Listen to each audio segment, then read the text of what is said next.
আজকের এই ভিডিওতে আমরা রায়মার্টিন প্রশ্নবিচিত্রা 2024 সপ্তম শ্রেণীর পরিবেশ ও বিজ্ঞান বিষয়ে যে তোমাদের 19 নম্বর স্কুল রয়েছে 207 নম্বর পেজে, তো এই প্রশ্নপত্রের উত্তর নিয়ে আজকের এই ভিডিওতে আলোচনা করব।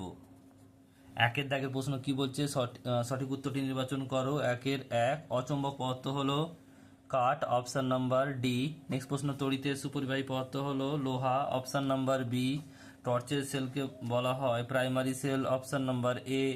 গুচ্ছিত ফল দেখা যায়, অপশন নাম্বার সি ধান গাছে। নেক্সট প্রশ্ন, আপাতন কোণ 30 ডিগ্রি হলে প্রতিফলন কোণ হবে 60 ডিগ্রি, অপশন নাম্বার এ। নেক্সট প্রশ্ন বলছে পরিবেশ বান্ধব শক্তি উৎস হলো সৌরশক্তি।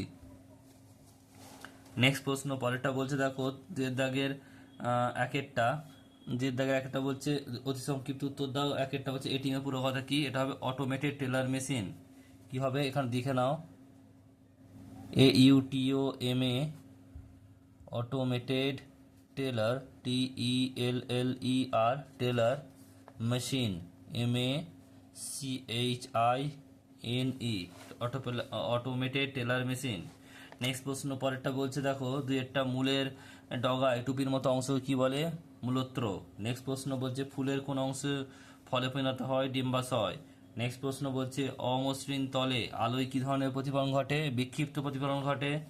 নেক্সট প্রশ্ন বলছে একটি জীবাশ্ম জ্বালানির নাম লেখো, কয়লা।